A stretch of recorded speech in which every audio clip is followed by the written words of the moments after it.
ও বাবা, আমার আপনার নবী ডাক দিয়া কয়, আজরাইল আলাইহিস সালামকে যখন গুনাহগার ব্যক্তি দেখবে গো, আসমানের দিকে তাকায় দেখবে তার ঘরের ছাদ দেখা যায় না, ছাদ উদাও হয়ে গেছে, ঘরের চাল তার চোখের সামনে নাই, শুধু অন্ধকার দেখা যায়।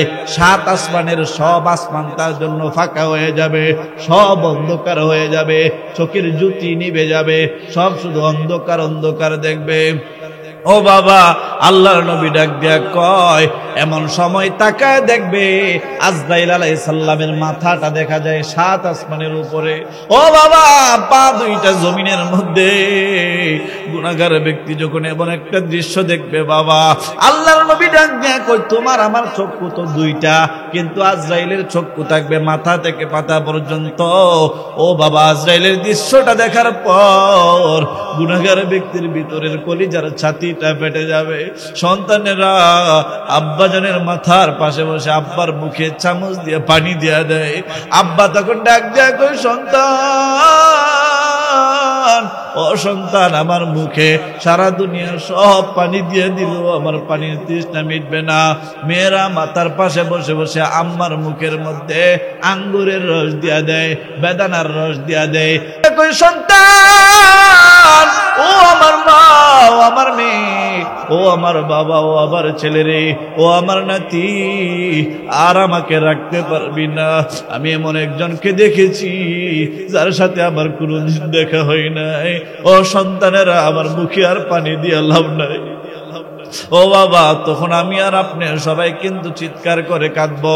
আল্লাহর নবী কয়, ওই মনুষ্য ব্যক্তির চিৎকারটা যদি দুনিয়ার কোনো মানুষ শুনত রে, সঙ্গে সঙ্গে মানুষটা বধির হয়ে যাইত। এমন জোরে জোরে গুনাহগার ব্যক্তি চিৎকার করবে, মালাকুল মাউত তার সামনে এমন একটা অবস্থায় দেখা দিবে। আল্লাহর নবী বলেন, মালাকুল মাউতের প্রত্যেকটা চোখ দিয়া আগুনের লুক্কা বের হইতে থাকবে। এমন সময় গুনাহগার ব্যক্তির ভিতরে যখন আজরাইলের হাতটা ঢুকায় দিবে বাবা, প্রত্যেকটা হাত থাকবে লোহার তৈরি, ধারালু ধারালু তীরের মতো। এমন জুড়ে যখন হাতটা তোমার আপনার ভিতরে ঢুকায় দিবে, ও বাবা, কলেজার ছাতিটা ফেটে যাবে, ভিতরের সব নারী বুড়ি সব দুনিয়ার মায়া বিচ্ছিন্ন করে দিবে।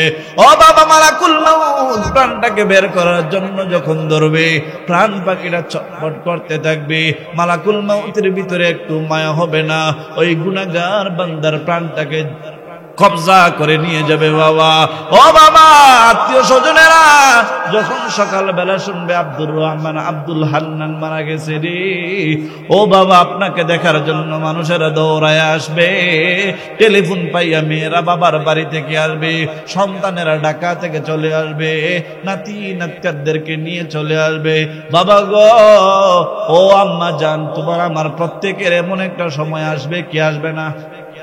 নাকি বানায় বলতেছি? প্রত্যেকের এমন একটা সময় আসবে, এখানে এমন সন্তান আছে লক্ষ লক্ষ টাকার মালিক, কিন্তু চোখের সামনে আব্বা বিদায় হয়ে গেল, আব্বারে রাখতে পারে নাই। চোখের সামনে মা জননী বিদায় হয়ে গেল, আম্মা জননী ধরে রাখতে পারে নাই। ও বাবা, এখানে এমন সন্তান আছে কোটি টাকা খরচ কইরা হইলেও, নিজের জীবনের বিনিময়ে হইলেও আব্বারে রাখতে চাইতো, কিন্তু আমার আল্লাহ কয়, ইদা জা আজালুহুম লা ইস্তাগফিরুনা সাআ ওয়ালা ইস্তাকদিমুন। ও বান্দা, এমন একটা সময় আসবে বাঁচার জন্য ছটফট করবা। ওরে বান্দা, আজরাইলকে ডাক দিয়া বলবা, ও ভাই, আমার একটুখানি সময় দাও, ওয়াকুম মিনাস সালিহিন, আমি একটু নামাজ পড়ে আসি, আমি একটু তওবা করে আসি, আমি আর কোনোদিন গুনাহ করব না। ও আজরাইল ভাই, আমার একটু সময় দাও, আমি তওবাটা কইরা আসি। ওয়াকুম মিনাস সালিহিন, আমি নেককার হয়ে আসি, আমার একটু সুযোগ দাও। ও বাবা, মালাকুল মাউত একটু সময় দিবে না, একটু সুযোগ দিবে না? ও বাবা, সন্তানেরা মাথার পাশে বসে বসে কাঁদবে, নাতি নাতকার পাড়া প্রতিবেশী সবাই তোমার আমার মাথার পাশে বসে কাঁদবে। অমুক দুনিয়াতে নাই, মাইকিং করার জন্য একদল চলে যাবে, আরেক দল চলে যাবে বাঁশ কাটার জন্য, আরেক দল চলে যাবে তোমার আমার জন্য কাপড়ের ব্যবস্থা করার জন্য। ও বাবা, শুধু একদিন দুই দিন মানুষেরা কাঁদবে, এরপরে দেখবা তোমার যেই বাড়ি করার জন্য তুমি মাথার গাম পাতায় ফেলাইছো, বাবা গো, অন্ধকারের কবরের মধ্যে তুমি একা একা ঘুমাইবা, সাপ বিচ্ছুর ঘরে তুমি ঘুমাইবা, কিন্তু তোমার আত্মীয় স্বজন তোমার ভুলিয়া সবাই কিন্তু আনন্দের মধ্যে মাতিয়া যাবে। বাবা, ও বাবা, কার জন্য এত সুন্দর খাট বানাইলা, কার জন্য এত সুন্দর বিল্ডিং করলা বাবা, ও বাবা, কার জন্য এত কিছু কইরা গেলা। এ নবীনগরের মুসলমান শুনো, আমি আল্লাহ একটা আমল করি, গোপন আমল। আমার ফেরেশতারাও একটা দামি আমল করে, সেটা হলো দুরুদের আমল। ইয়া আইয়ুহাল্লাযীনা আমানু, সুতরাং হে ঈমানদারেরা, তোমরা যদি সফল হতে চাও, তোমরা যদি বিপদ মুক্ত হতে চাও, তোমরা যদি যে কোনো সমস্যার সম্মুখীন হয়ে যাও, তোমরা যদি অসুস্থ হয়ে যাও, তোমাদের পরিবারের মধ্যে যদি কোনো রকমের অশান্তি আসে অথবা কোনো অশান্তি নাই, যদি চাও তোমার ঘরটার মধ্যে কখনো অশান্তি যেন না আসে, তাহলে একটা আমলের কথা আমি আল্লাহ তোমাদেরকে বলতেছি, যে আমলটা আমি আল্লাহ নিজে করি এবং আমার ফেরেশতারাও করে, সেইটা হলো আমার বন্ধুর উপর দুরুদের আমল। কেন আমল করবা জানোনি? ও নবীনগরের মুসলমান, ব্রাহ্মণবাড়িয়ার মুসলমান, কোন নবীর উপর দুরুদ পড়ার কথা আল্লাহ বলতেছেন? যেমন তেমন নবী না, যেমন তেমন মানুষ না, অসাধারণ মানুষ, অসাধারণ নবী, যার সাথে পৃথিবীর কোনো মানুষের তুলনা চলে না।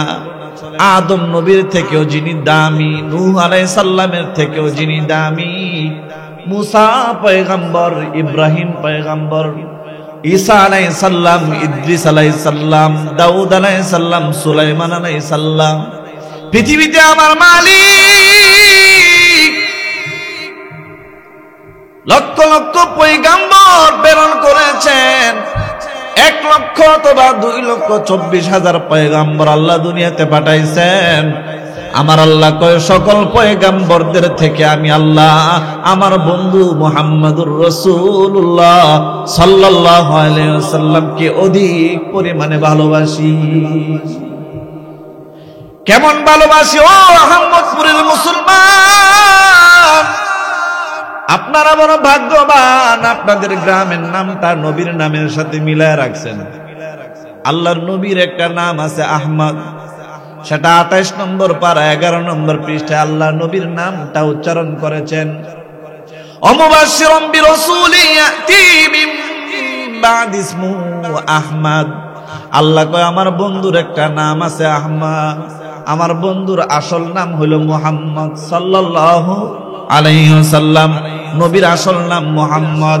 আল্লাহ কয়, শুনো, আমার বন্ধুর নামের দিকে একটু খেয়াল করে দেখো, আমার বন্ধুরে আমি আল্লাহ কত ভালোবাসি রে। আমি আল্লাহর নাম আমি আল্লাহ নিজে রেখেছি আল্লাহ। আল্লাহর নাম কি? আল্লাহর আসল নাম কি? বাংলাদেশে আল্লাহ, পাকিস্তান গেল আল্লাহর আসল নাম আল্লাহ, ইন্ডিয়া গিয়েও যদি বলেন আল্লাহর চিনেননি, তারা বলবে আল্লাহ শুনছি। আমেরিকায় গিয়েও যদি জিজ্ঞাসা করেন আল্লাহ নাম শুনছেননি, তারাও শুনছে। পৃথিবীর যে কোনো স্থানে গিয়ে আল্লাহ শব্দটা বললে সবাই আল্লাহকে চিনে।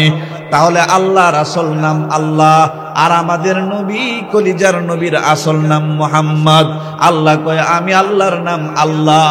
আল্লাহর নামটার দিকে একটু তাকায় দেখো ও নবীনগরের মুসলমান, কেমন নবী আমরা পেয়েছি।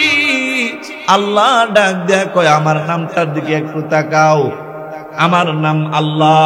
আল্লাহ নামটা বানান করতে অক্ষর লাগে 4টা। কয়টা? প্রথম নাম্বার আলিফ, 2 নাম্বার লাম, 3 নাম্বার আরেকটা লাম, 4 নাম্বারে হা। আল্লাহ কয় এই 4টা অক্ষরের সমন্বয়ে আলিফ লাম লাম হা, এই 4টা অক্ষরের একত্র করলে আমি আল্লাহর নাম আল্লাহ, আর তোমাদের নবীর নাম আমি আল্লাহ রেখেছি মুহাম্মদ। ও দুনিয়ার মানুষেরা একটু তাকাও, আমি আল্লাহর নাম আল্লাহ, আল্লাহ বানান করতে অক্ষর লাগে 4টা, আর তোমাদের নবীর নাম আসল নাম আমি আল্লাহ রেখেছি মুহাম্মদ, আমার বন্ধুর নাম বানান করতে অক্ষর লাগে 4টা। সুবহানাল্লাহ। নবীর নাম বানান করতে অক্ষর লাগে কয়টা? মিম হা মিম দাল, এই হলো 4 হরফ। 4 হরফের সমন্বয়ে একত্র করলে মুহাম্মদ। আল্লাহ কয় আমার বন্ধুরে আমি আল্লাহ এত ভালোবাসি, আমার নামের সাথে মিলাইয়া আমি আল্লাহ আমার বন্ধুর নামটা রেখেছি। ও আহমদপুরের মুসলমান, শুধু তাই না, ছোট্টবেলায় যে আপনার মক্তবে যাইতেন, মক্তবে গিয়ে একটা কালিমা ইমাম সাহেব হুজুর মক্তবের হুজুরে পড়াইতেন, লা ইলাহা ইল্লাল্লাহু মুহাম্মাদুর রাসূলুল্লাহ সাল্লাল্লাহু আলাইহি ওয়াসাল্লাম। এটাকে বলে কালিমে তৈবা। আল্লাহ কো একটু তাকাও, একটু খেয়াল করে দেখো, কালিমে তৈবার মধ্যে আমি আল্লাহ অক্ষর রেখেছি 24টা। কয়টা? 24টা অক্ষর। আল্লাহ কালিমে তৈবাটা 24টা অক্ষর দিয়া সাজাইছেন। এই কালিমে তৈবার মধ্যে 2টা ভাগ আছে। 1 নম্বর ভাগ হলো লা ইলাহা ইল্লাল্লাহ, মানে এটা হলো আল্লাহর নাম, আর মুহাম্মাদুর রাসূলুল্লাহ 2য় ভাগ, এটা হলো আমাদের নবীর নাম। আল্লাহ কো একটু তাকায় দেখো, কালিমে তৈবার মধ্যে আমি আল্লাহ 24টা অক্ষর ব্যবহার করেছি। প্রথম অংশ আমি আল্লাহর নাম, আমি আল্লাহর নাম লা ইলাহা ইল্লাল্লাহর মধ্যে আমি আল্লাহ 12টা অক্ষর ব্যবহার করেছি, আর আমার বন্ধুর নামের মধ্যে মুহাম্মাদুর রাসূলুল্লাহর মধ্যে আমি আল্লাহ 12টা অক্ষর রেখে দিয়েছি।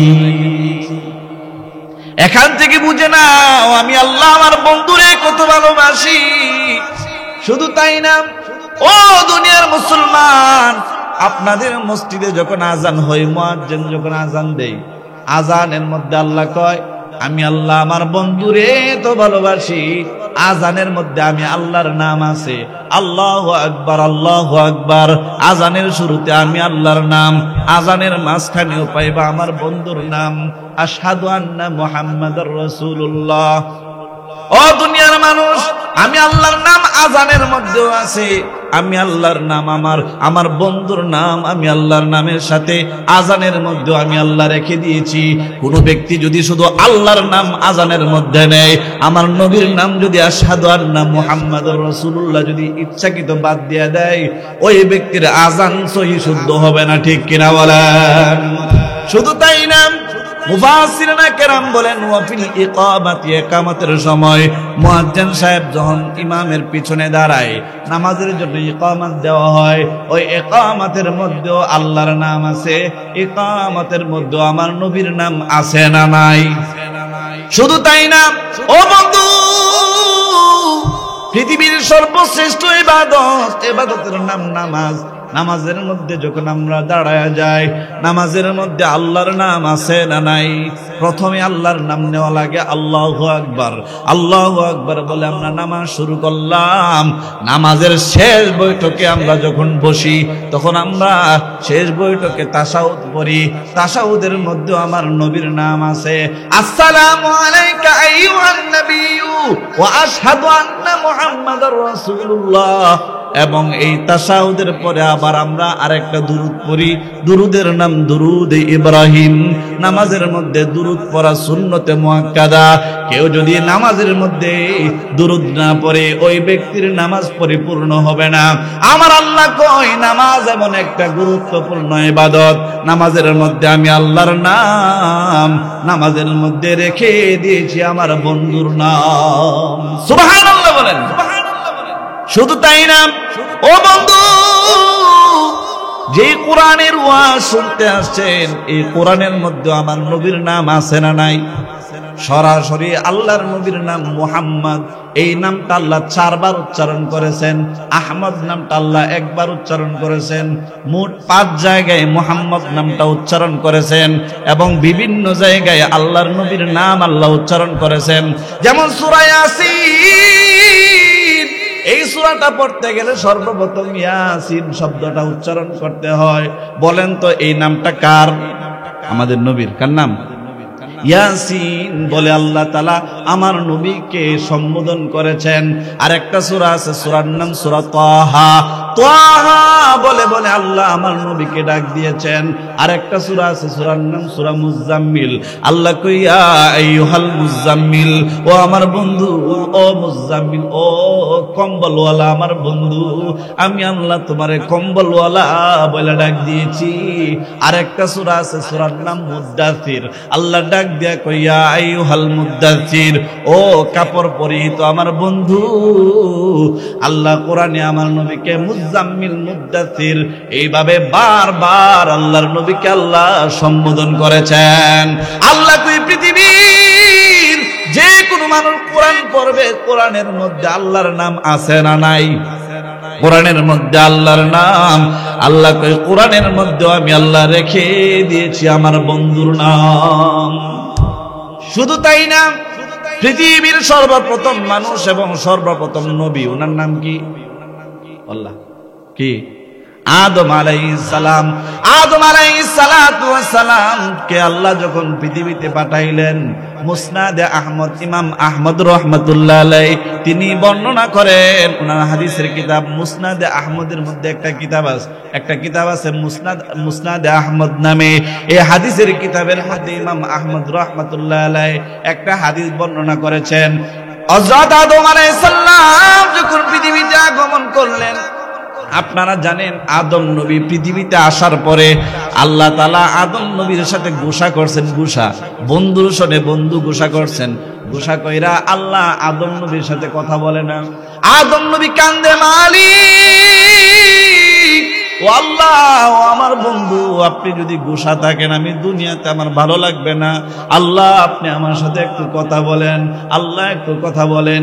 এইভাবে আদম নবী দুনিয়াতে আসার পরে 350 বছর কাটছেন। কত বছর? 350 বছর কাটছেন শুধু ছোট্ট একটা ফল খাওয়ার কারণে। যেই ফলটা খাইতে আল্লাহ নিষেধ করছিলেন, বলেন তো দেখি একটা ফল, ওই জিনিসটা আল্লাহ হারাম করছেন, এইটা খাওয়ার কারণে যদি 350 বছর কাঁদেন, আমরা যারা জনম বইরা সুদ খাইতেছি, ঘুষ খাইতেছি, আমরার সাথে আল্লাহ কত বড় গোসা হওয়ার কথা একটু চিন্তা করে দেখেন। আদম নবী কয়টা ফল খাইছিলেন? কয়টা ফল? একটা ফল খায় কাঁদছেন কত বছর? আর আমরা হারাম খাইলাম সারা জীবন, কাঁদতেছি কয়দিন? একদিনও চোখ দিয়ে পানি আসে না। ও বাবা, ফজর নাই, জোহর নাই, আসর নাই, মাগরিব নাই, এশা নাই, এক ওয়াক্ত নামাজও নাই। 1 মাস চলে গেল, 1 বছর চলে গেল। ও বাবা, বছর চলে যায়, 20 বছর চলে যায়, 30 বছর চলে যায়, জীবন থেকে 40 বছর চলে যায়। কত গুরুত্বপূর্ণ সময়গুলো চলে যাচ্ছে। যুবক, আল্লাহর পায়ে সেজদা দেওয়ার কথা মনে নাই। আমার মালিক আল্লাহ প্রতিদিন যুবককে ডাক দেয়া কয়, ওরে যুবক, দুনিয়ার মানুষকে দেখানোর জন্য রাস্তা দিয়ে হাঁটো। ও যুবক, কত দামি দামি পোশাক লাগাইয়া, কত দামি দামি শার্ট প্যান্ট লাগাইয়া, ও বেল্লা বারো যুব সমাজ, আজকে তো মাহফিল করছেন, উদ্দেশ্য হইল যুবকরা যেন মাহফিল মুখী হয়, যুবকরা যেন আল্লাহওয়ালা হয়, মানুষগুলা যেন আল্লাহ চিনে, নবী চিনে। কিন্তু কয়জন যুবক মাহফিলের পরের দিন পরিবর্তন হবে আমি জানি না। কিন্তু আমার আল্লাহ প্রতিদিন আপনাদের মহল্লার মাইক দিয়া আল্লাহ নিজে ডাকে। আল্লাহ হাসরের মাঠে বলবে, আমি প্রতিদিন ডাকছিলাম। আপনারা বলবেন, আল্লাহ আপনি আবার কখন ডাকছিলেন?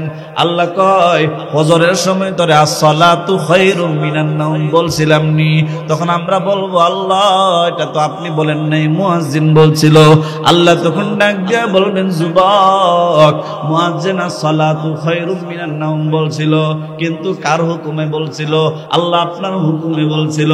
আল্লাহ তখন ডাক দিয়া বলবেন, ওরে যুবক, এটা মুয়াজ্জিনের মুখ দিয়া যদি উচ্চারিত হয়েছে, এটা আমি আল্লাহর হুকুমে বলার কারণে এটা আমি আল্লাহ ওই ডাকা হয়েছিল, কিন্তু আমি আল্লাহর ডাকে সাড়া দাও নাই। ও যুবক ভাই, 30 বছর হয়ে যায়, 40 বছর হয়ে যায়, এই যে রাস্তা দিয়া কত সুন্দর করে করে হাঁটুরে বাবা।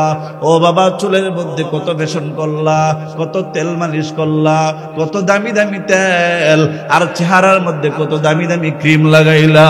ওরে যুবক ভাই, প্রতিদিন আমার আল্লাহ ডাক দিয়া কয়, ও যুবক, দামি দামি পোশাক লাগাইয়া রাস্তা দিয়া যখন হাইটা যাও, মানুষগুলো তোমার 100 টাকা দিয়া বলে নাই, এ যুবক তোর সাজগোজটা অনেক ভাল লাগছে। কিন্তু আমার আল্লাহ কয়, যুবক রে, তো হাজার হাজার টাকার দামের পোশাক লাগাইলা, কেউ তোমার প্রশংসা করলো না, কেউ তোমার 100 টাকাও দিল না, কেউ তোমার প্রতি খুশিও হইল না। তবে শুনো যুবক, 300 টাকা দামের একটা পাঞ্জাবি, 200 টাকা দামের একটা লুঙ্গি পইরা, 50 টাকা দামের একটা টুপি লাগাইয়া, ওরে যুবক ভাই, আমার আল্লাহর মসজিদে গিয়া যদি একটা দিন একটা বার সেজদা দিতা, আমার আল্লাহ ডাক দিয়া কয়, ওরে যুবক, একবার যদি আমি আল্লাহরে ডাক দিতি, একবার ডাক দিতে দেরি হইতো, আমি আল্লাহ 70 বার তোর ডাকে জবাব দিতে দেরি হইতো না। দুনিয়ার মানুষকে কতবার ডাকলা, দুনিয়ার কত মানুষ তোমার সেকা দিল, দুনিয়ার কত মানুষ তোমার আশা দিয়া আশা ভাঙলো। ওরে যুবক, দুনিয়ার কত মানুষ তোমার ধোঁকা দিল, কত মানুষ তোমার জীবনটারে নষ্ট করে দিল, কত বন্ধু তোমার জীবনে ঠকাইলো। ও যুবক, আমার আল্লাহ কই, আয় আয়, আমি আল্লাহর কাছে আয়, কোনদিন আশা দিয়ে আশা ভাঙবো না, কোনদিন তোরে ধোঁকা দিব না, কোনদিন তোকে আমি লসের মধ্যে ফেলাইব না। ওরে যুবক, আমি আল্লাহরে একটু ভালোবাসা দিবি, ওরে দুয়ানুম মিনাল্লাহি আকবার, একটু ভালোবাসবি, আমি আল্লাহ তোকে বিশাল বড় ভালোবাসা দিয়া তোরে আমি আল্লাহর কুদরতি চাদর দিয়া আমি আল্লাহ তোকে বেষ্টনী করে নেব। প্রতিদিন আল্লাহ ডাকে। ও যুবক ভাই, তোমার জীবন থেকে 30 বছর চলে গেল, 40 বছর চলে গেল, আমরা তো বোকা, আমরা মনে করি আমি 50 বছর বাঁচলাম, এই 50 বছরই বুঝে আমার ইবাদত করা লাগবে। আল্লাহ কই, না না, ও আহম্মদপুরের মুসলমান, 50 বছর দুনিয়াতে বাঁচলে 50 বছরই ইবাদত আমরা করি না, করতে হয়ও না। যেমন একটু খেয়াল করে দেখুন, ও বাবা, 50 বছর যদি দুনিয়াতে বাঁচি, অর্ধেক যদি রাত হয় আর অর্ধেক যদি দিন হয়, তাহলে অর্ধেক আমরা ঘুমাইলাম আর অর্ধেক সজাগ থাকলাম। তাহলে বলেন তো, অর্ধেক যদি 50 থেকে চলে যায়, আর কত বছর? আর 25 বছর আছে। ও বাবা, আপনারা জানেন, আমরা জন্মগ্রহণ করার পর থেকে নিয়ে কমপক্ষে 10-12 বছর পর্যন্ত যখন আমরা নাবালক থাকি, তখন আমাদের উপর নামাজও ফরজ না, রোজাও ফরজ না, গুনাহ করলে গুনাহ হয় না। তাহলে কমপক্ষে 10 বছর আপনারা মাইনাস করে দেন। যদি আমাদের জন্মের পর থেকে 10 বছর মাইনাস হয়ে যায়, 25 বছর থেকে আর কত বছর? কত বছর? একটু খেয়াল করে দেখছেন নি? আমার মালিক মাত্র 50 বছরের জীবনে মাত্র 15 বছর ইবাদত করবেন। 15 বছরের মধ্যে আবার 15 বছর লাগাতার শুধু সেজদা দিতে হবে না, আল্লাহ তাআলা 24 ঘন্টার মধ্যে মাত্র 1-1.5 ঘন্টা আপনার কাছে চায়। ও যুবক, যাই করো না কেন, যেখানেই যাও না কেন, আমি আল্লাহ তোমারে ডাকি। সারাদিন ব্যবসা করো, সমস্যা নাই, সারাদিন রিক্সা চালাও, সমস্যা নাই, সারাদিন সিএনজি চালাও, সমস্যা নাই, সারাদিন অটো ড্রাইভিং করো, সমস্যা নাই, সারাদিন দোকান চালাও, সমস্যা নাই, সারাদিন ক্ষেত খামার করো, সমস্যা নাই, আমি আল্লাহ প্রতিদিন তোমার কাছে 1-1.5 ঘন্টা চাই। ও যুবক, প্রতিদিন 1-1.5 ঘন্টা সময় আমি আল্লাহরে 15টা বছর দিবি, আমি আল্লাহ তোর জন্য চিরস্থায়ী জান্নাত দান করে দিমু। সুবহানাল্লাহ বলেন। আমরা বুঝি না, মাত্র কয়েক ঘন্টা যদি হিসাব করি, তাহলে মাত্র কয়েকশো ঘন্টা ইবাদত করলে আমরা চিরস্থায়ী জান্নাত পেয়ে যাব। ও যুবতী বোন, কত মানুষকে দেখানোর জন্য বিয়ে বাড়িতে যখন যান, অনেক সাজগুজ করেন, দুনিয়ার মানুষ যেন দেখে। ও মা, আল্লাহর কসম করে বলি, বিয়ের অনুষ্ঠান আসলে, বিভিন্ন ঈদ মুসলিম আসলে, বিভিন্ন অনুষ্ঠান আসলে, আমার যে পর্দার আড়ালের মা বোনেরা, ও মা, ও আম্মা জান, আপনাকে বলি, বেপরদা হইয়া যে রাস্তায় বের হয়ে যান, আমার আল্লাহ তখন আপনার উপর লানত দেয়, আল্লাহর ফেরেশতারা আপনাকে বদদুয়া দেয়। এমনকি রাস্তার মাঝে যত পশু পাখি, যত প্রাণী বসবাস করে, সব প্রাণীরা আপনাকে লানত দেয়। ওগো মালিক, আপনার এই বান্দি রাস্তা দিয়ে হাঁটে আর যুবকেরা দেখে, পরপুরুষেরা দেখে, আমার নবী ডাক দিয়া কয়, একটা মহিলা যদি রাস্তায় বের হয়ে যায়, মাথার ওড়না যদি মাথায় না থাকে, যদি পরনে বোরকা না থাকে, পর্দা ছাড়া যে মা যে বোন রাস্তায় বের হয়ে যাবেন, যতটা পুরুষ আপনাকে দেখবে ততটা কবিরা গুনাহ আপনার আমলনামায় হবে। আপনি যদি আজকে নবীনগর যান, আগামীকাল সকাল বেলা 10টা বাজে যদি বোরকা ছাড়া নবীনগর যান, 500 পুরুষ যদি আপনাকে দেখে, আপনার আমলনামায় কয়শো গুনাহ হবে? 500 বলেন কয়শো? সহজ হিসাব। 50,000 মানুষ যদি আপনাকে দেখে, আপনার আমলনামায় 50,000 কবিরা গুনাহ হবে। এই জন্য মা আল্লাহর নবী ডাক দিয়া কয়, ও আমার উম্মতি, যেই মহিলার মাথায় ওড়না থাকবে না, মাথার চুল দেখা দেখা যেই মা যেই বোন রাস্তা দিয়ে হাঁটবেন, আপনার জন্য নরমাল একটা শাস্তির কথা নবীজি বলছেন। কম পক্ষে নরমাল একটা শাস্তি তাকে দেওয়া হবে। তার মাথার চুলগুলো তার শত্রু হয়ে যাবে, মাথার প্রত্যেকটা চুলকে আল্লাহ সাপ বানায় দিবে হাসরের মাঠে। আর জাহান্নামে তার মাথার চুল সাপ হইয়া ওই মহিলার মাথার মধ্যে কামড়াবে। নাউজুবিল্লাহ বলেন। এই জন্য মা আল্লাহর কাছে ক্ষমা চান, অনুরোধ করে বলি, আর কখনো রাস্তায় বের হয়েন না বেপরদায়। ও গো মা, আজকেই যদি আগামীকালও যদি আপনি একটু কাপড়ের ব্যবস্থা করে আপনার ভাইকে বলবেন, বাবাকে বলবেন বাজার থেকে হিজাবের কাপড় আনার জন্য, হিজাবের কাপড়টা দিয়া বাড়ির পাশে অনেক খলিফা মহিলারা আছে যারা টেইলারি করে, যারা কাপড় বানায়, তাদের কাছে গিয়া বলবেন একটা হিজাব বানায় দিতে, নামাজের একটা হিজাব। ও মা, মাথা থেকে পা পর্যন্ত ডায়কা যদি নামাজের মধ্যে যারা যান, ওই হিজাবটা বানাইতে সর্বোচ্চ আপনার 300 টাকা খরচ হবে। আল্লাহ ডাক দিয়া কয়, বান্দি, দুনিয়ার মানুষকে দেখানোর জন্য কত টাকা কত পয়সা খরচ করলি, দুনিয়ার মানুষ তোমাকে 100 টাকা উপহার দিল না, তোমার প্রতি খুশি হইল না, কিন্তু আমার বান্দি পর্দা সহকারে যদি নামাজটা আদায় করতে পারো, আমি আল্লাহর পায়ে একটা সেজদা দিতে পারো রে, আমি আল্লাহ তোমার প্রতি দুনিয়ার সব মানুষের থেকে বেশি খুশি হয়ে যাব। সুবহানাল্লাহ বলেন। এই জন্য মা দোহাই লাগে, আল্লাহর কসম লাগে মা, ও মা দোহাই দিয়া বলি, রাস্তায় বের হতে যদি হয়, স্কুলে যদি যেতে হয়, আপনি যদি উপযুক্ত হয়ে থাকেন, ও মা বোরকা লাগায়া যাইবেন, কোনো বেগানা পুরুষ যেন আপনাকে না দেখে, পর্দা করে স্কুলে পড়লেও কোনো সমস্যা নাই, ঠিক কিনা বলেন? যেই কথা বলতেছিলাম, মুসনাদ আহমদ, ইমাম আহমদ রহমাতুল্লাহ আলাইহি একটা হাদিস বর্ণনা করেছেন, মনে আছেনি? হ্যাঁ, আদম আলাইহিস সালাম, কি আলাইহিস সালাম? আদম আলাইহিস সালাম পৃথিবীতে আসার পর কয়শো বছর কাঁদছেন জানি? 350 বছর কাঁদছেন। 350 বছর কাঁদার পর আদম আলাইহিস সালামের ডাকে আল্লাহ সাড়া দিলেন। আদম আলাইহিস সালাম 350 বছর পরে দোয়া করছেন, একটা দোয়া, বিশেষ দোয়া করছেন, আল্লাহুম্মা ইন্নী আসআলুকা বিওয়াসিলাতি মুহাম্মদ, ও আল্লাহ তোমার কাছে আমি মুহাম্মদ নামের উসিলায় ক্ষমা চাই, এই নামের উসিলায় তুমি আমাকে মাফ করে দাও। সুবহানাল্লাহ বলেন। এই দোয়াটা যখন করলেন, মুফাসসিরিনে কেরাম 1 নম্বর পারা 5 নম্বর পৃষ্ঠা শেষের লাইন এই আয়াতের তাফসীর করেছেন, ফাতালাক্কা আদামু মির রাব্বিহি কালিমাত, আল্লাহ তাআলা আদম নবীকে কিছু কালিমা শিখাইলেন। এই কিছু কালিমার মধ্যে একটা কালিমা হইল আল্লাহর নবীর নামটা আদম নবীর অন্তরে আল্লাহ এলকা করে দিলেন। আদম আলাইহিস সালাম আমাদের নবীর নাম উচ্চারণ করে যখন আল্লাহর কাছে দোয়া করলেন, আল্লাহ জিজ্ঞাসা করলেন, ওরে আদম, তুমি দুনিয়াতে 350 বছর আমার কাছে কাঁদলা, আমি আল্লাহ 350 বছর তোমার দোয়া কবুল করি নাই, আজকে তোমার দোয়া আমি আল্লাহ কবুল করেছি এই নামের উসিলায়, বলো বলো আদম, এই নামটা তুমি কোথায় পাইলা? আদম নবী ডাক দিয়া কয়, আল্লাহ আপনি যখন আমাকে বানিয়েছিলেন জান্নাতের মধ্যে, আমি আদম ঘুরতেছিলাম ঘুরতে ঘুরতে ঘুরতে ঘুরতে আমি জান্নাতের গেটের কাছে গেলাম, ওইখানে গিয়ে দেখি জান্নাতের গেটের মধ্যে আপনার নাম লেখা, লা ইলাহা ইল্লাল্লাহু মুহাম্মাদুর রাসূলুল্লাহ সাল্লাল্লাহু আলাইহি ওয়াসাল্লাম।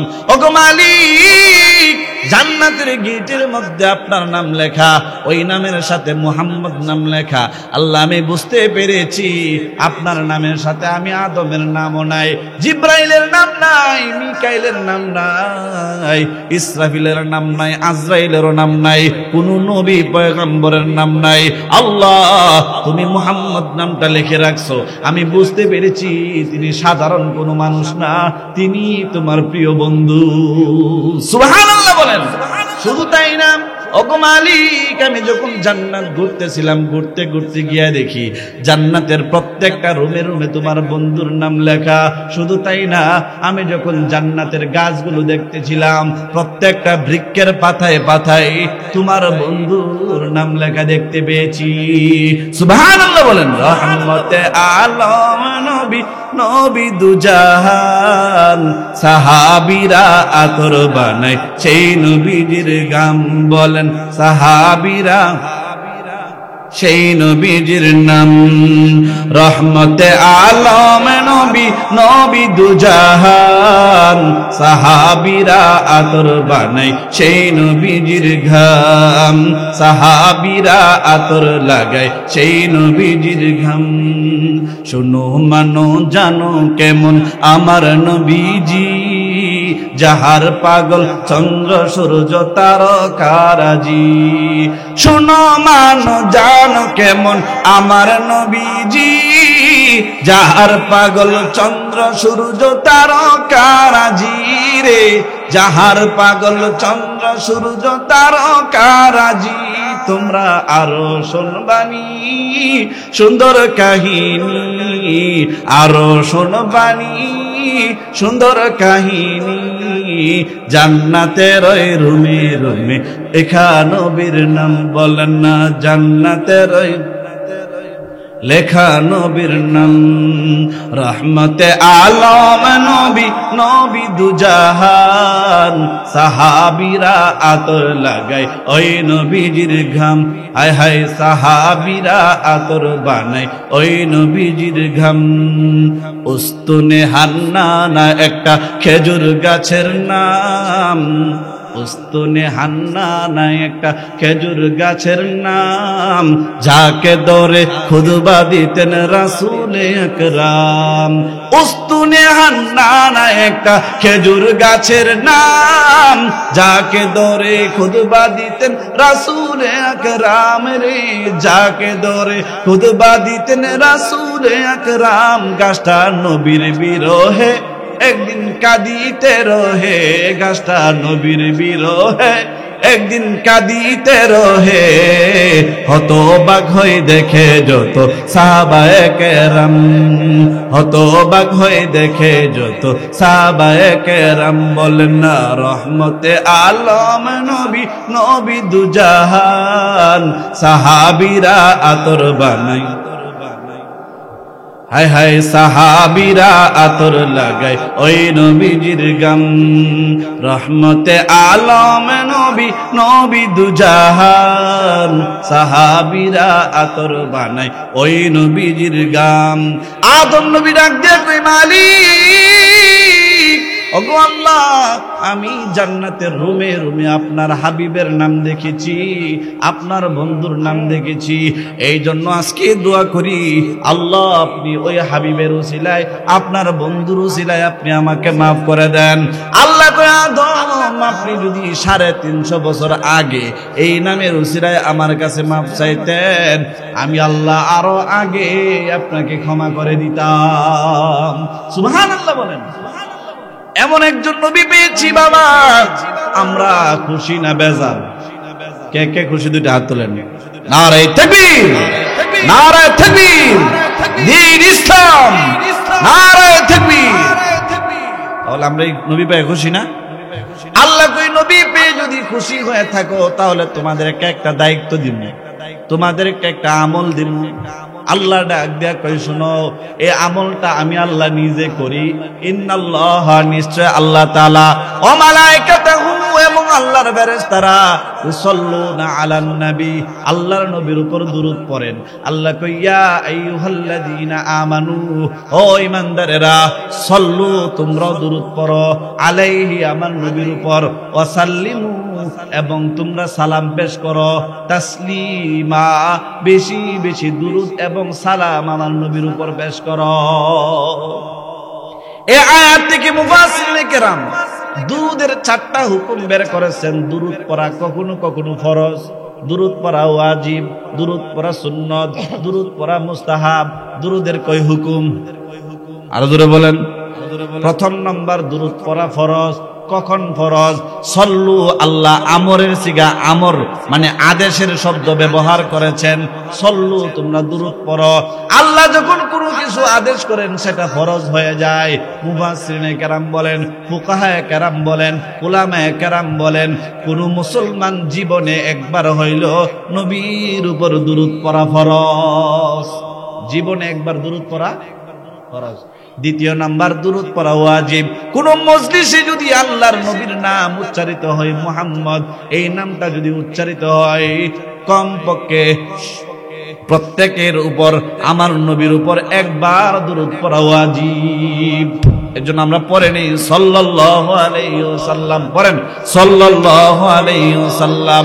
তাহলে কোন মজলিসে নবীর নাম উচ্চারিত হইলে সেখানে আল্লাহর নবীর উপর কমপক্ষে একবার দুরূদ পড়া ওয়াজিব। 3 নাম্বার, দুরূদ পড়া সুন্নত। নামাজের মধ্যে শেষ বৈঠকে তাশাহুদের পরে দুরূদ পড়া সুন্নত। 4 নাম্বার, দুরূদ পড়া মুস্তাহাব। সব সময় আমরা যে সুবহানাল্লাহ সুবহানাল্লাহ এই তাসবিহ পড়ি, এরকম ভাবে আল্লাহর নবীর উপর দুরূদ পড়া, সাল্লাল্লাহু আলাইহি ওয়াসাল্লাম, সাল্লাল্লাহু আলাইহি ওয়াসাল্লাম, এইভাবে নবীর উপর দুরূদ পড়া মুস্তাহাব। দুরূদ পড়লে লাভ কি? আল্লাহ কই লাভ আছে অনেক, এর মধ্যে 6টা লাভের কথা তোমরা শুনো। 1 নাম্বার লাভ, দুরূদ পড়লে 1 নাম্বার লাভ। ও মা বোনেরা, পর্দার আড়াল থেকে যারা শুনতেছেন, আজকের গুরুত্বপূর্ণ পয়েন্ট, আমার বয়ানের গুরুত্বপূর্ণ পয়েন্ট এখন থেকে শুরু হবে। দুরূদ পড়লে অনেকগুলা লাভ আছে, এর মধ্যে কমপক্ষে 6টা লাভের কথা আপনাদের কাছে বলবো। 1 নাম্বার, দুরূদ পড়লে লাভ হইল আসসালাতু আলান নবী আন্নাহা সাবাবুল কদাইল হাওয়াইজি। দুরূদ পড়লে আল্লাহ হাজত পুরা করেন, প্রয়োজন মিটায়া দেন। আসসালাতু আলান নবী আন্নাহা সাবাবুল লিকদাইল হাওয়াইজি। যদি বলি আল্লাহ আপনার বন্ধুর উপর দুরূদ পড়লে লাভটা কি? আল্লাহ কয় 1 নাম্বার লাভ, তোর যত ধরনের প্রয়োজন আছে সব প্রয়োজন আমি আল্লাহ মিটায়া দিন।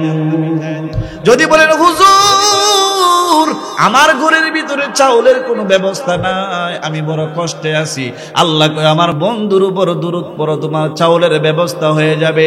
চেষ্টা করো আর দুরূদ পড়ো, চাউল তোমার ঘরে চলে আসবে।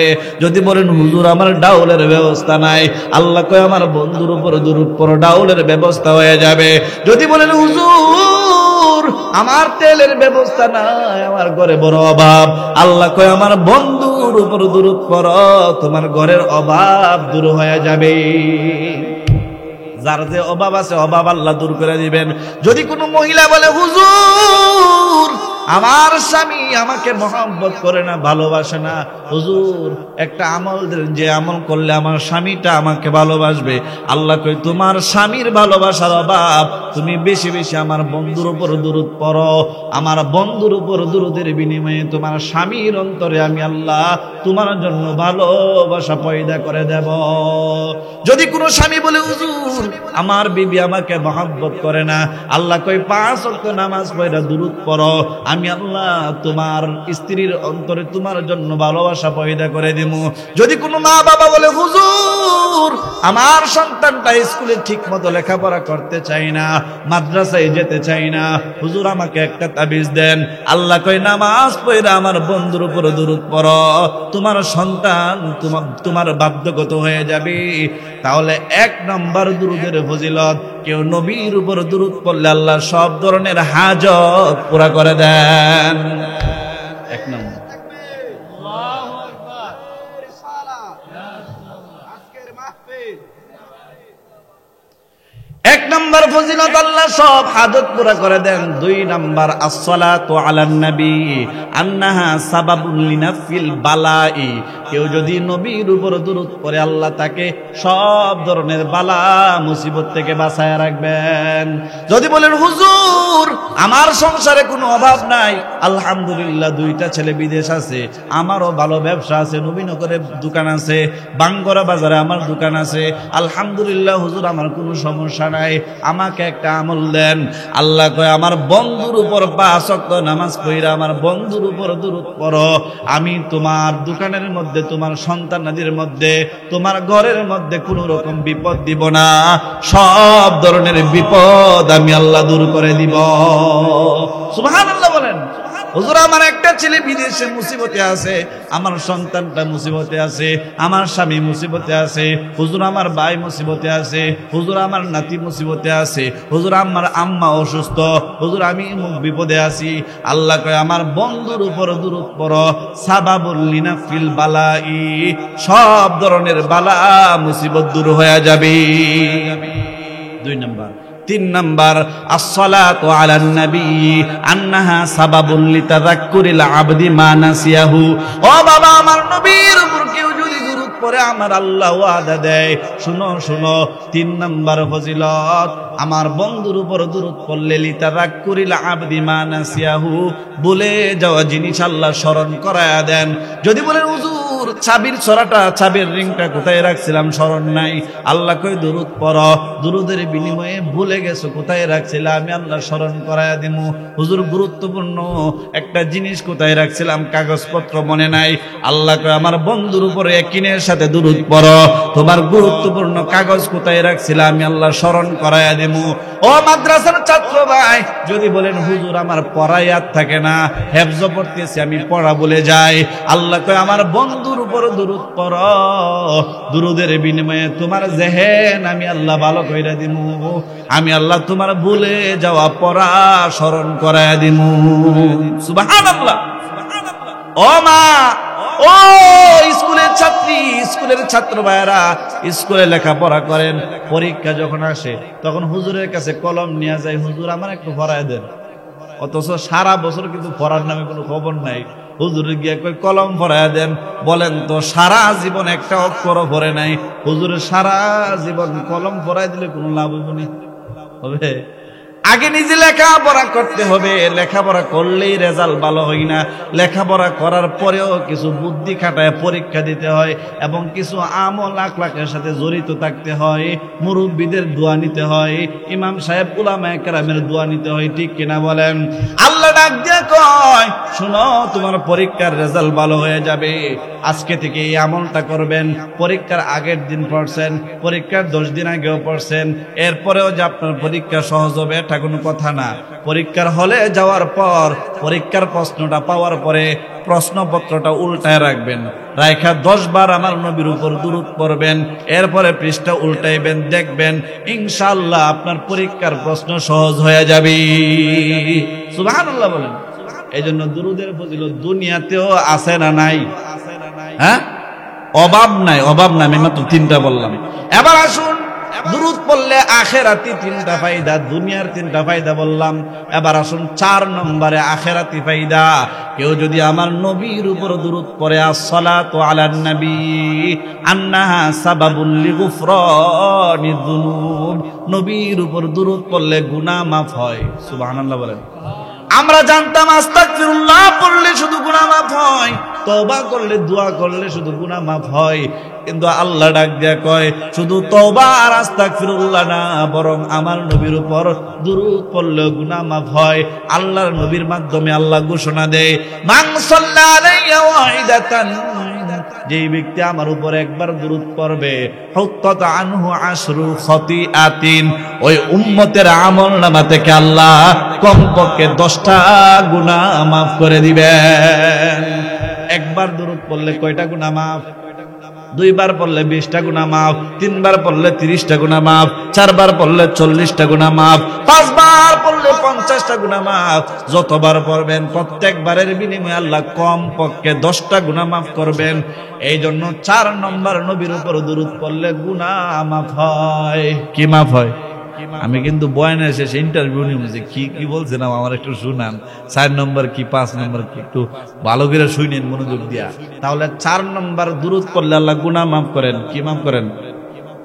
5 নম্বর আসসালাতু আলান নবী আন্না সাবাবুল লিতাবশিরিল আবদি বিল জান্নাতি ক্বাবলা মাউতিহি। কেউ যদি নবীর উপর দুরূদ পড়ে 5 নম্বর ফজিলত, আল্লাহ তাআলা তার মরণকে সহজ করে দিবে, মরণকে সহজ বানায় দিবে আমার মালিক। আল্লাহ ডাক দেয়া কয়, ও নবীর আশিক, ও আহমদপুরের মুসলমান, আমার নবীর আশিক যে 24 ঘন্টায় নবীর উপর দুরূদ পড়তে চায়, 24 ঘন্টায় নবীর ভালোবাসা তার অন্তরে বিদ্যমান। আল্লাহ কয়, লা তাখাফ, তুমি ভয় পাইও না, ওয়ালা তাহজান, তুমি টেনশন করিও না, তোমার মরণকে আমি আল্লাহ সহজ বানায় দিমু। একটা পিঁপড়া কামড় দিলে যেমন ব্যথা হয়, একজন মুমিন নবীর আশিকের এমন অনুভব হবে, পিঁপড়ার কামড়ের অনুভবে আল্লাহ তার প্রাণটা বাহির করে নিয়ে যাবেন। সুবহানাল্লাহ বলেন। ও বাবা, ওয়ান্নাশিরাতি নাশরা, এই আয়াতের তাফসীর করতে গিয়ে মুফাসসিরিনে কেরাম বলেন, নবীর আশিক যে বেশি বেশি নবীর উপর দুরূদ পড়ে, নবীর সুন্নাত মেনে চলার চেষ্টা করে, ওই ব্যক্তির মরণের সময় আল্লাহ জান্নাতের সুসংবাদ দিয়ে দিবেন। ওই ব্যক্তির মরণের সময় আল্লাহ জান্নাত থেকে 500 ফেরেশতা পাঠিয়ে দিবেন, জান্নাতি রহমতের ফেরেশতা। একটা রুমাল নিয়ে আসবে, রুমালের মধ্যে মেশকাম্বরের গ্রান থাকবে, জান্নাতি রুমালটাই না ওই মুমিন বান্দার ভিতরে ঢুকে যাবে, ঢুকা মুমিন বান্দার প্রাণটার সাথে খেলবে আর বলবে, মুমিন বান্দা ভয় পাও না, টেনশন করিও না, একটু পরে আজরাইল আসবে, তোমাকে ভয় পাওয়ার কোনো কারণ নাই, তোমাকে কষ্ট দেওয়া হবে না। ও মুমিন ভাই, ও আল্লাহর বান্দা, তাকায় দেখো, একটু পরে তোমার এই জান্নাত তোমার জন্য তৈরি করা হয়েছে, একটু পরে এই জান্নাতে তুমি প্রবেশ করবা। মুমিন ব্যক্তির চোখের সামনে জান্নাতটা হেলায় দুলায়।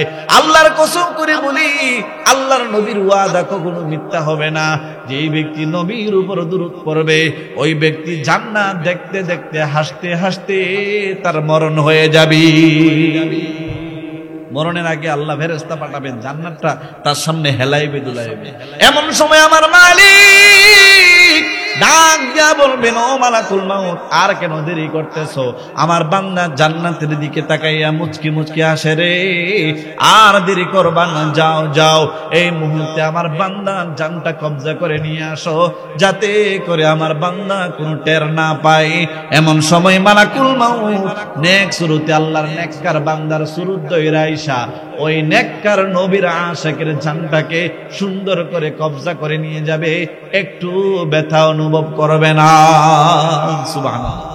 পক্ষান্তরে যে গুনাহগার, নবীর সুন্নাত মানত না, নবীর আশিক ছিল না, নামাজি ছিল না, আল্লাহওয়ালা ছিল না, আল্লাহ ভোলা ছিল, তার মরণটা বড় কঠিন হবে। আমার মালিক আল্লাহ সূরা নাজিয়ার প্রথম আয়াতের মধ্যে জানায়া দেয়, নাজিআতি গরকা, নাযাআ ইয়ানজু মানে টেনে টেনে বের করা। যে গুনাহগার তার আত্মাটাকে টেনে টেনে বের করবে, তার জন্য জাহান্নাম থেকে আল্লাহ তাআলা 500 জাহান্নামের ফেরেশতা পাঠিয়ে দিবে।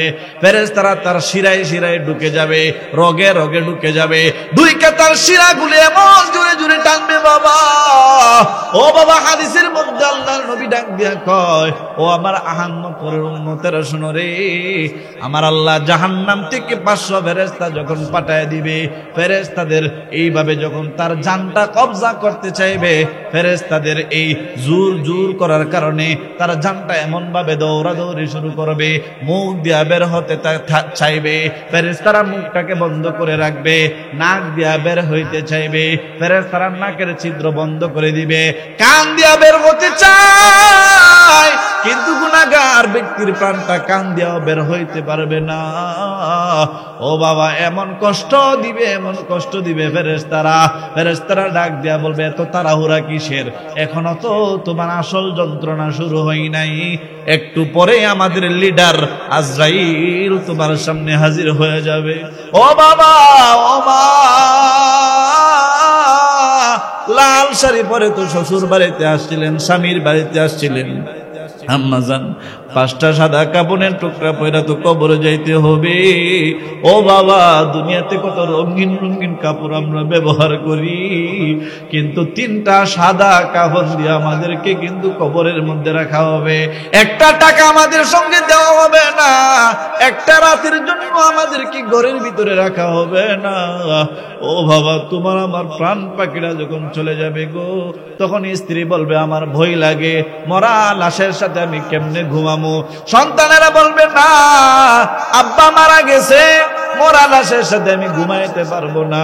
ও বাবা, আদরের বিবি একটা রাত তোমার আমার সাথে থাকতে চাইবে না। আদরের সন্তান যাদের জন্য আমরা হালাল হারাম বাঁচি না, এই সন্তানেরও একটা রাত তোমার আমার সঙ্গে যাইতে চাবে না। ও বাবা, আমার আপনার নবী ডাক দিয়া কয়, আজরাইল আলাইহিস সালামকে যখন গুনাহগার ব্যক্তি দেখবে গো, আসমানের দিকে তাকায়া দেখবে তার ঘরের চাঁদ দেখা যায় না, ছাদ উদাও হয়ে গেছে, ঘরের চাল তার চোখের সামনে নাই, শুধু অন্ধকার দেখা যায়। 7 আসমানের সব আসমান তার জন্য ফাঁকা হয়ে যাবে, সব অন্ধকার হয়ে যাবে, চোখের জ্যোতি নিভে যাবে, সব শুধু অন্ধকার অন্ধকার দেখবে। ও বাবা, আল্লাহর নবী ডাক দিয়া কয়, এমন সময় তাকায় দেখবে আজরাইল আলাইহিস সালামের মাথাটা দেখা যায় 7 আসমানের উপরে। ও বাবা, পা 2টা জমিনের মধ্যে। গুনাহগার ব্যক্তি যখন এমন একটা দৃশ্য দেখবে বাবা, আল্লাহর নবী ডাক দিয়া কয়, তোমার আমার চক্ষু তো 2টা, কিন্তু আজরাইলের চক্ষু থাকবে মাথা থেকে পাতা পর্যন্ত। ও বাবা, আজরাইলের দৃশ্যটা দেখার পর গুনাহগার ব্যক্তির ভিতরের কলিজার ছাতিটা ফেটে যাবে। সন্তানেরা আব্বাজানের মাথার পাশে বসে আব্বার মুখে চামচ দিয়ে পানি দিয়া দেয়। আব্বা তখন ডাক দেয়া কই, সন্তান, ও সন্তান, আমার মুখে সারা দুনিয়ার সব পানি দিয়ে দিল, আমার পানির তৃষ্ণা মিটবে না। মেয়েরা মাথার পাশে বসে বসে আম্মার মুখের মধ্যে আঙ্গুরের রস দিয়া দেয়, বেদানার রস দিয়া দেয়। কই, সন্তান, ও আমার মা, ও আমার মেয়ে, ও আমার বাবা, ও আমার ছেলে রে, ও আমার নাতি, আর আমাকে রাখতে পারবি না। আমি এমন একজনকে দেখেছি যার সাথে আমার কোনোদিন দেখা হয় নাই। ও সন্তানেরা, আমার মুখে আর পানি দিয়ে লাভ নাই। ও বাবা, তখন আমি আর আপনি সবাই কিন্তু চিৎকার করে কাঁদবো। আল্লাহর নবী কয়, ওই মনুষ্য ব্যক্তির চিৎকারটা যদি দুনিয়ার কোনো মানুষ শুনতো রে, সঙ্গে সঙ্গে মানুষটা বধির হয়ে যাইত। এমন জোরে জোরে গুনাহগার ব্যক্তি চিৎকার করবে, মালাকুল মাউত তার সামনে এমন একটা অবস্থায় দেখা দিবে। আল্লাহর নবী বলেন, মালাকুল মাউতের প্রত্যেকটা চোখ দিয়া আগুনের লুক্কা বের হইতে থাকবে। এমন সময় গুনাহগার ব্যক্তির ভিতরে যখন আজরাইলের হাতটা ঢুকায় দিবে বাবা, প্রত্যেকটা হাত থাকবে লোহার তৈরি, ধারালু ধারালু তীরের মতো। এমন জুড়ে যখন হাতটা তোমার আপনার ভিতরে ঢুকায় দিবে, ও বাবা, কলেজার ছাতিটা ফেটে যাবে, ভিতরের সব নারী বুড়ি সব দুনিয়ার মায়া বিচ্ছিন্ন করে দিবে। ও বাবা, মালাকুল মাউত প্রাণটাকে বের করার জন্য যখন ধরবে, প্রাণ পাখিরা ছটফট করতে থাকবে। মালাকুল মাউতের ভিতরে একটু মায়া হবে না, ওই গুনাহগার বান্দার প্রাণটাকে কবজা করে নিয়ে যাবে বাবা। ও বাবা, আত্মীয় স্বজনেরা যখন সকালবেলা শুনবে আব্দুর রহমান, আব্দুল হান্নান মারা গেছে রে, ও বাবা, আপনাকে দেখার জন্য মানুষেরা দৌড়ায় আসবে। টেলিফোন পাইয়া মেয়েরা বাবার বাড়ি থেকে আসবে, সন্তানেরা ঢাকা থেকে চলে আসবে, নাতি নাতকারদেরকে নিয়ে চলে আসবে। বাবা গো, ও আম্মা জান, তোমার আমার প্রত্যেকের এমন একটা সময় আসবে, কি আসবে না? নাকি বানায় বলতেছি? প্রত্যেকের এমন একটা সময় আসবে, এখানে এমন সন্তান আছে লক্ষ লক্ষ টাকার মালিক, কিন্তু চোখের সামনে আব্বা বিদায় হয়ে গেল, আব্বারে রাখতে পারে নাই। চোখের সামনে মা জরুরি বিদায় হয়ে গেল, আম্মা জাননি ধরে রাখতে পারে নাই।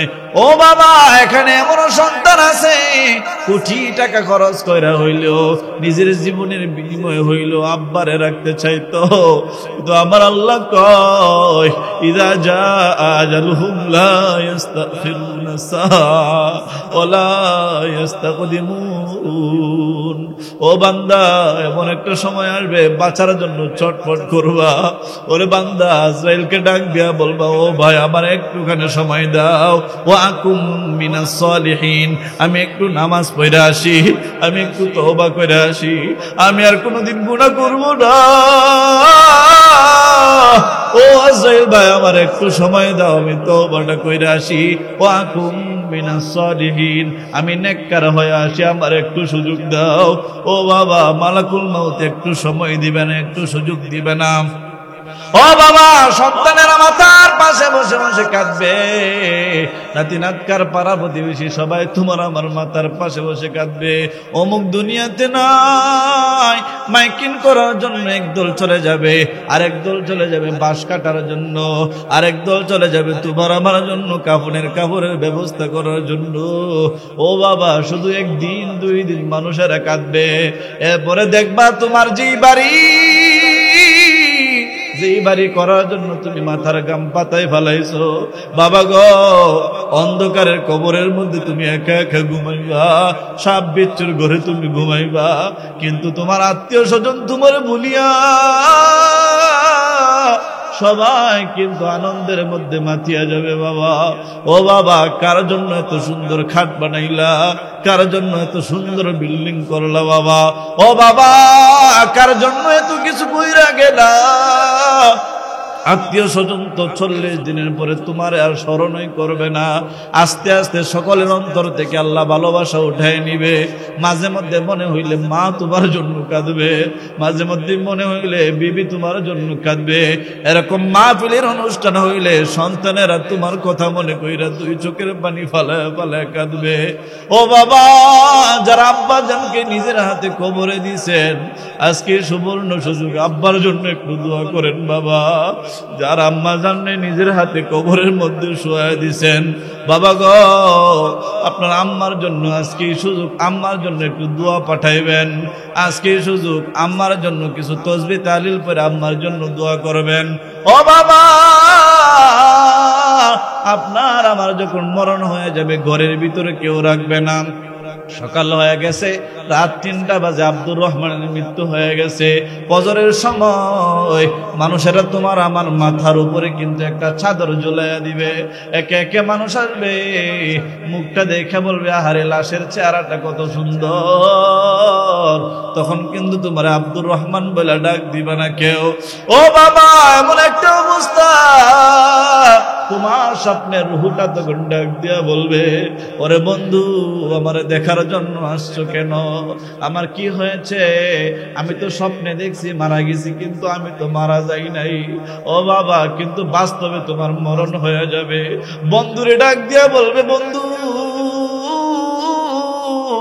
ও বন্ধু কাঁদিস না আমার তো কিছুই হয় নাই কিন্তু বন্ধু তোমার মাথার মধ্যে 2টা মোড় দিয়া বলবে বন্ধু তুই যে বড় ভালো ছিলি ও বন্ধু তোরে আমরা রাখতে পারলাম না ও বাবা ও মা সন্তানেরা মাথার পাশে বসে হাউমাউ করে কাঁদবে বাবা গো দুনিয়ার সব মানুষ যারা তোমারে ভালোবাসতো একদিনের জন্য কাঁদবে একটু পরে তোমাকে গোসল করাইবে বাড়ির পাশে মশারি টানাইয়া যেই গোসল তুমি নিজে নিজে করতা ও বাবা কত সময় লাগাইয়া গোসল করতা কিন্তু ওই দিনের গোসল হবে শেষ গোসল যেই গোসলে তোমার হাত লাগবে না তোমার শরীরে ও বাবা 2-3 জনে মিলে তোমারে গোসল করাইয়া দিবে আর স্বপ্নের ওটাকে দেখে দে বলবে ভাই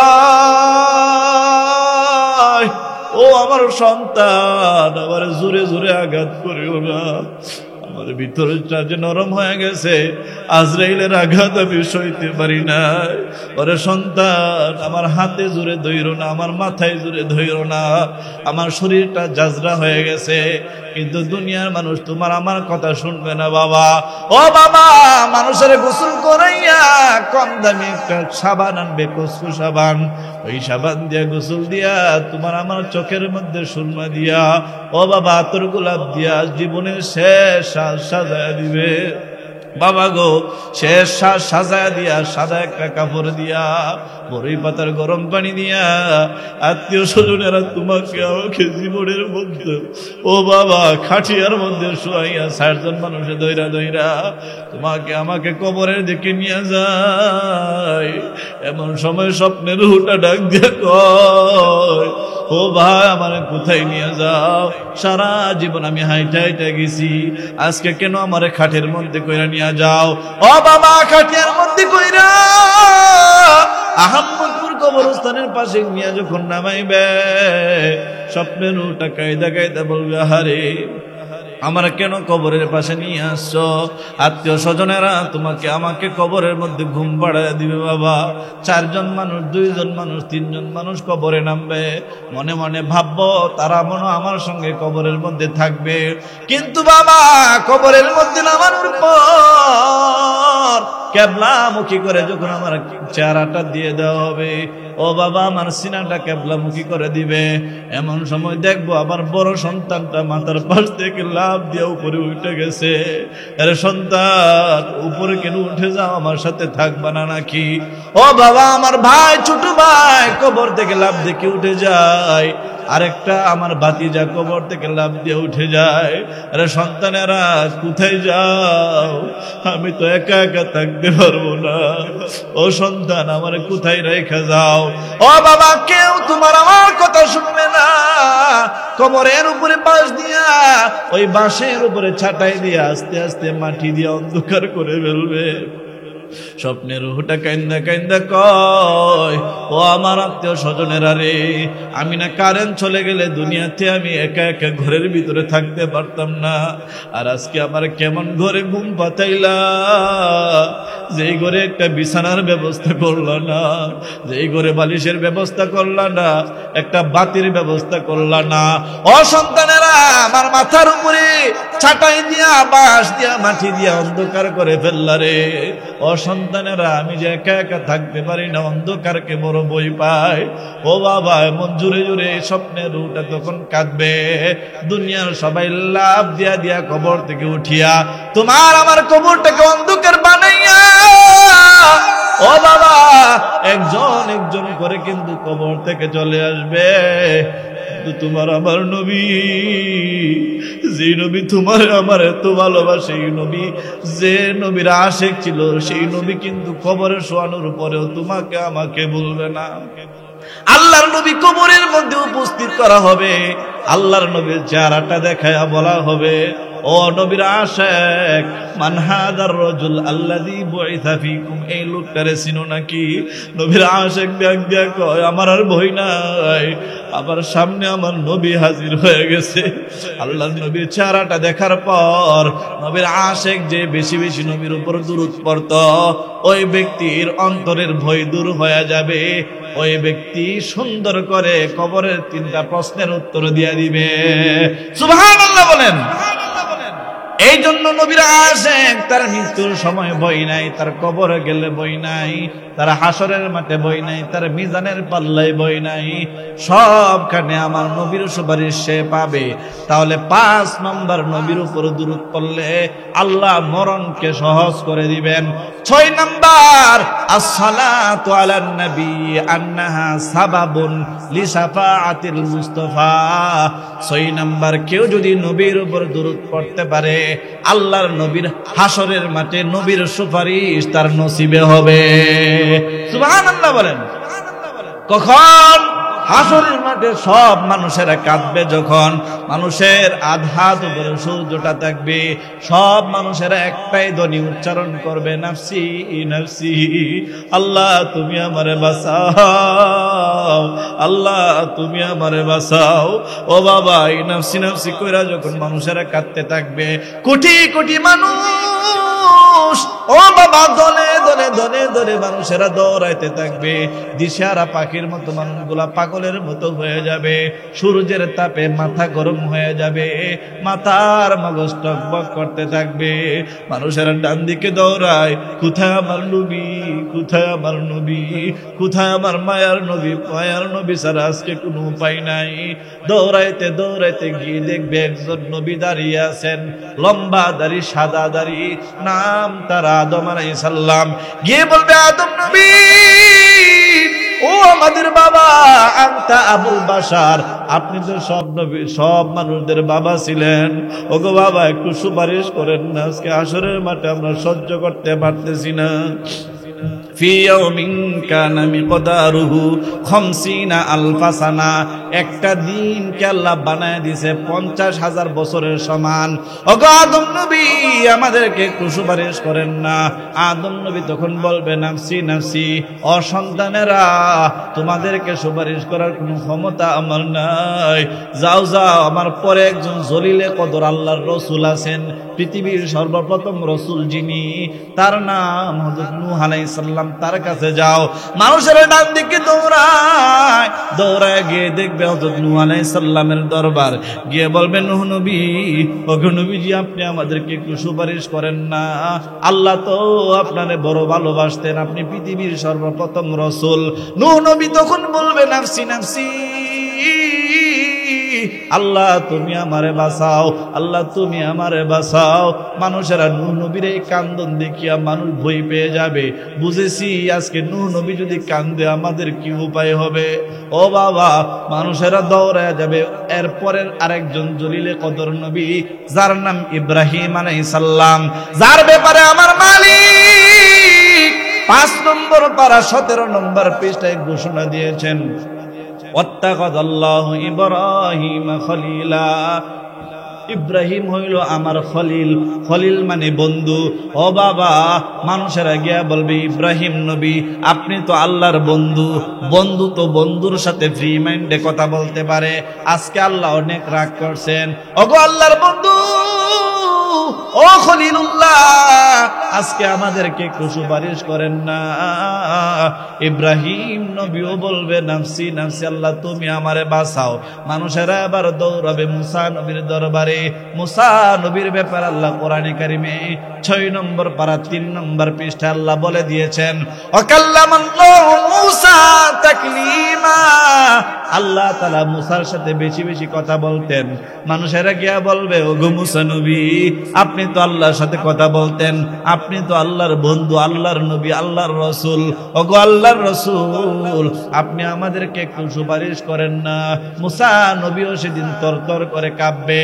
ও বাবা, ওই দিন মুসা নবীর কম্পন দেখার পর হাসরবাসী বুঝে যাবে আজকে আমাদের কোনো উপায় নাই। শেষ নবীরে খুঁজা পাওয়ার আগ পর্যন্ত কোনো উপায় নাই। মানুষেরা দৌড়ায় যাবে ঈসা নবীর কাছে, গিয়ে বলবে, ঈসা নবী, আপনি আমাদেরকে একটু সুপারিশ করেন না, কারণ আপনি তো আল্লাহর নবীর সুসংবাদদাতা। অমুবাশশিরুম বিরাসূলি ইয়াতি মিন বা'দি ইসমুহু আহমদ, দুনিয়াতে সুসংবাদ দিয়েছিলেন আল্লাহর নবী দুনিয়াতে আগমন করবে। ওগো আল্লাহর নবী, আল্লাহর নবী গো, আপনি আজকে আমাদেরকে একটু সুপারিশ করেন না। আল্লাহর নবী সাল্লাল্লাহু আলাইহি ওয়াসাল্লামের কাছে ঈসা নবী নিয়ে যাবেন। নিয়ে যাওয়ার পর গিয়ে দেখবেন আল্লাহর নবী মাকামে মাহমুদের মধ্যে সেজদায় পড়ে আছেন। সেজদায় পড়ে পড়ে আল্লাহর কাছে বলে, আল্লাহুম্মা আনতা রাব্বি, আল্লাহুম্মা আনতা গফুর, আল্লাহুম্মা আনতা শাকুর, আল্লাহুম্মা আনতা সবুর, আল্লাহুম্মা আনতা যুল জালালি ওয়াল ইকরাম, আল্লাহুম্মা আনতাল খালিকুল বারিউল মুসাওয়ির। আল্লাহ, তুমি আমার উম্মতদেরকে মাফ করিয়া দাও। ও বাবা, এই কথা বলে বলে আমার আপনার নবী সেজদায় পড়ে পড়ে উম্মতের জন্য কাঁদতে থাকবে। আমার আল্লাহ ডাক দিয়া বলবেন, ইয়া মুহাম্মদ, বুখারী শরীফের হাদিস, আল্লাহ ডাক দিয়া বলবেন, ইয়া মুহাম্মদ ইয়া হাবিবি, ও আমার বন্ধু, ও আমার নবী, ইরফা রাসাক, আপনি আপনার মাথাটা উঠান, আর কাঁদিয়েন না। লা তাবকি, ও নবী আর কাঁদেন না, একটু মাথা উঠান। আল্লাহর নবী মাথা উঠাবেন। মাথা উঠানোর পর আল্লাহর নবী বলবেন, ওগো আল্লাহ, রব্বি হাবিলি উম্মতি, আল্লাহ তুমি আসরবাসী আমার উম্মতকে মাফ করে দাও। ও বাবা, কোন নবী এই দোয়াটা করতে পারবে না, শুধু তোমার আমার নবী এই দোয়াটা করবেন। এই দোয়া করার পর যারা নবীরা আসে, যারা বেশি বেশি নবীর উপর দুরূদ পড়তো, মুফাসসিরিনে কেরাম, মুহাদ্দিসিনে কেরাম বলেন, উলামা উলামায়ে কেরাম বলেন, যারা বেশি বেশি দুরূদ পড়তো আল্লাহর নবীর খাস সুপারিশ পাইয়া তারা জান্নাতে চলে যাবে। আল্লাহর নবী সাল্লাল্লাহু আলাইহি ওয়াসাল্লামের হাতে আল্লাহ জান্নাত থেকে একটা টিকিট ধরায় দিবেন, যেই টিকিটের মধ্যে লেখা থাকবে সাল্লাল্লাহু আলাইহি ওয়াসাল্লাম, মানে দুরূদ লেখা থাকবে। আল্লাহর নবী মিজানের পাল্লায় ওই দুরূদটা যখন রেখে দিবেন, সঙ্গে সঙ্গে গুনাহগার উম্মত যে বেশি বেশি নবীর উপর দুরূদ পড়তো তার মিজানের পাল্লাটা ভারী হয়ে যাবে, দুরূদের বিনিময়ে গুনাহগার উম্মত জান্নাতে চলে যাবে। সুবহানাল্লাহ। এজন্য বেশি বেশি দুরূদ পড়তে রাজি আছি তো? কে কে রাজি আছেন দুইটা হাত তোলেন। নারে তাকবীর, নারে তাকবীর।